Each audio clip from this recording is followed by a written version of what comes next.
eu pensei em partilhar convosco minhas preocupações e minhas angústias, mas talvez também as minhas esperanças, ligadas a esta coisa, e esta coisa feita de gente, para além das montanhas, de rios, de planícies, que se chama Moçambique. Essa gente, que era 8 milhões, quando ficamos independentes em 75, foi crescendo, hoje é composta por 32 ou quase 33 milhões de pessoas. Todo o pretérito, quando a gente conjuga em português, todo o pretérito é passado. Mas nem todo o passado é ultrapassado.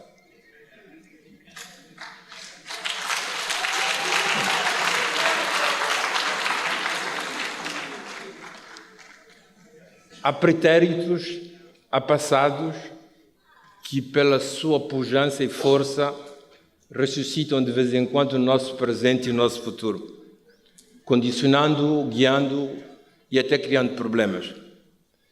Às vezes nós reabrimos tumbas de cadáveres enterrados, mas não mortos, que acabam soprando nas nossas vidas o seu cheiro de morte, de confusão, de problemas e de dificuldades.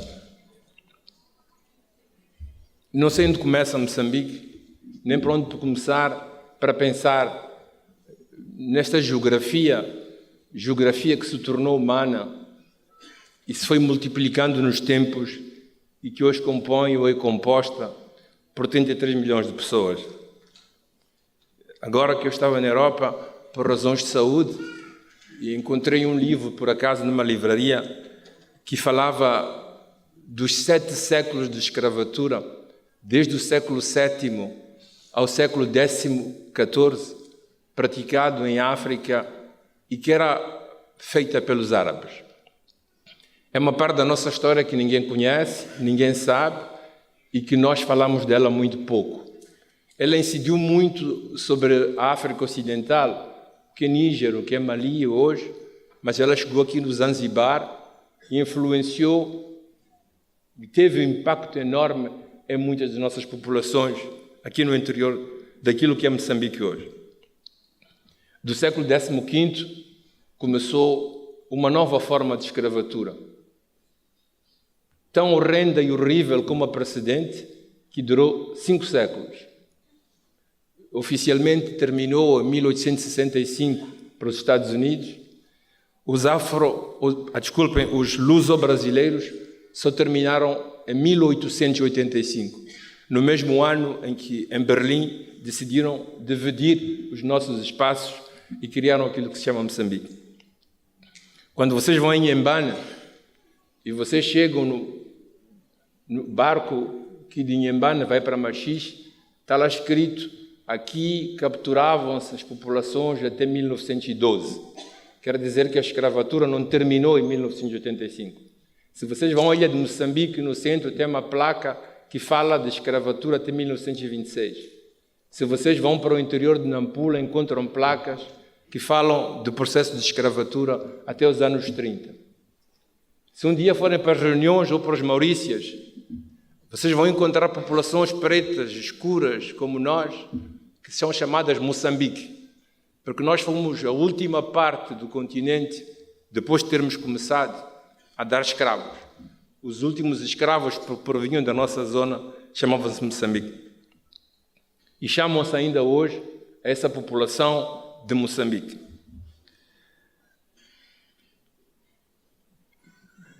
Depois de 1985, 100 anos, um século, foi o tempo do colonialismo.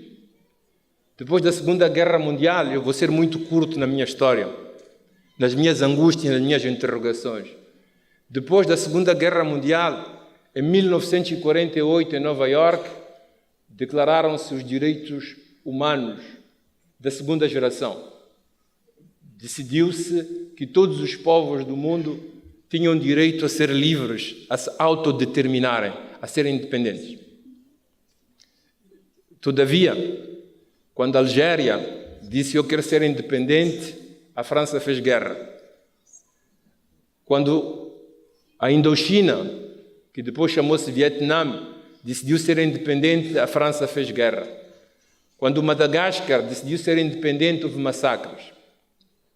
Então percebemos que esta palavra autodeterminação dos povos não era para nós. Mas nós queríamos esta autodeterminação para nós. Mas quando os franceses foram derrotados de Dien Bien Phu, os americanos entraram em guerra, a guerra deixou de ser de Indochina, tornou-se do Vietnã. Então percebemos que as nossas guerras, apesar de não querermos alinhar nas ideologias que então lutavam no mundo ocidental, teriam que se fazer no quadro da Guerra Fria entre os capitalistas e os comunistas. E assim foi. Todos os nossos países tiveram que se alinhar ou à esquerda ou à direita. Nós, que falamos português, tivemos o azar de encontrar um Salazar que, contrariamente aos ingleses e franceses, não queria dar independências. Então tivemos que fazer luta de libertação. Em Moçambique, em Angola, na Guiné-Bissau, em Cabo Verde e em São Tomé. Precisamos da ajuda de alguém. É uma contradição. É que em 1948, o ano da autodeterminação, começam questionamentos angustiantes. Portugal é admitido na NATO. A NATO, em teoria, só podia admitir países democráticos. Portugal não era democrático. Era o único país não democrático. Foi aí que começou o conflito em Moçambique e Angola, que vai trazer a Guerra de 16 anos. Em 1967, depois de Eduardo Mondlane ter tido ajuda da parte dos Kennedys, quando há a Guerra de 6 dias, em que Israel luta contra os árabes, os americanos retiram o próprio apoio a pedido de Salazar e Moçambique é obrigado, ou a Frelimo na altura é obrigado a ir pedir ajuda à China e à União Soviética. Será por isso que em 69 Eduardo Mondlane vai ser assassinado? O que aconteceu para que em 1972 a África do Sul, a Rodésia e Portugal assinassem o Acordo de Alcora? O Acordo de Alcora era um acordo que juntavam as forças para impedir que os nossos países aqui na região ficassem independentes. Os nossos problemas começaram em 75, porque proclamamos uma república socialista. A verdade que quero vos transmitir das minhas angústias é que ficamos independentes em junho de 75 e em fevereiro de 76, para os mais novos que não sabem, em fevereiro de 76 já estávamos de novo em guerra.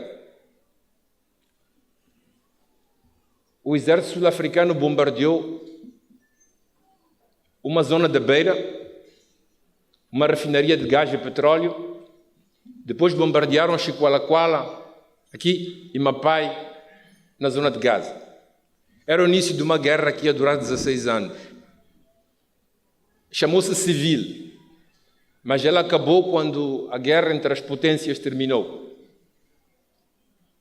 Quando eles já não tinham mais nada a se disputar porque uma parte tinha perdida, então a guerra chamada civil em Moçambique terminou. Ela matou muita gente, ela destruiu muitas infraestruturas, ela criou muitas inimizades. Fomos aos Acordos de Roma. Mas prestem atenção, nós fomos aos Acordos de Roma como derrotados. A Frelimo não ganhou a guerra há 16 anos. A Renamo não ganhou a guerra há 16 anos. E Moçambique não ganhou a guerra há 16 anos. Nós fomos a Roma, onde nos impuseram condições, FMI, Banco Mundial, os grandes vencedores, e disseram que a partir daquele momento nós deixávamos de ser socialistas, porque o socialismo tinha chegado ao fim e tínhamos que rimar na única ideologia que existia.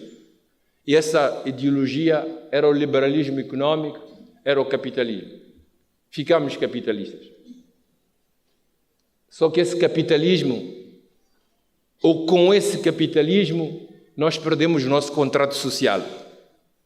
Deixamos de pensar que éramos 20 milhões na altura, que éramos 32 milhões, e começamos a concentrar o pouco de riquezas ou quase nada que tínhamos nas mãos de algumas pessoas.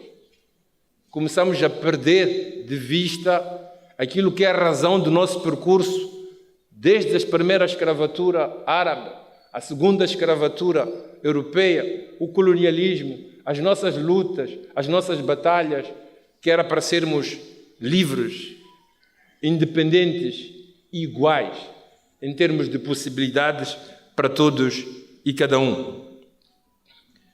Eu quero vos dizer que em Moçambique não falta peixe, também não falta na Tanzânia e Angola. Os peixes precisam de se alimentar.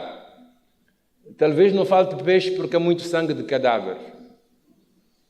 Talvez o número de homens e mulheres das nossas terras, deitadas fora, fuziladas, ou que se matavam para não cair na escravatura, era tanto, que o peixe pode faltar no Ocidente, aqui não falta. Há muita gente que morreu, há muita gente que sofreu para chegarmos um dia a ser livres e independentes e construirmos um país. Quando chegamos à independência, recaímos em novas guerras. Quando nos impuseram acordos, como o Banco Mundial e o FMI, quero repetir, nós perdemos de vista o nosso contrato social. E hoje estamos a afundar na maior das mais controversas e mais perigosas guerras que um país pode ter. Hoje estamos a entrar, de facto, numa guerra civil, numa guerra entre nós. As pessoas tentam saber quem tem razão. Eu acho que isso não é pergunta importante. As pessoas tentam saber quem tem culpa. Acho que essa pergunta não faz sentido. Eu penso que temos que buscar a todo custo recusar a nossa unidade como sociedade para continuarmos este longo, duro, penoso caminho de reconstruirmos um espaço para que possamos ver como homens, nós, e possamos deixar aqueles que vão vir depois de nós uma oportunidade de ser homens e poder viver em paz. Eu penso que a palavra mais importante do nosso vocabulário e nosso dicionário devia ser Moçambique. Moçambique, para além das partes, para além dos partidos, para além das províncias, para além das etnias, para além das raças, para além das divisões, para além de tudo aquilo que possa nos fazer mal. Às vezes a dor cega, às vezes a dor não nos permite olhar para frente e fazer escolhas sobre o que é mais importante. A dor cega de tal maneira que provoca ódio, provoca contraposições, divisões, e metemos-nos a matar uns aos outros, a massacrar nos quarteirões, nos bairros, nos subúrbios e nas províncias.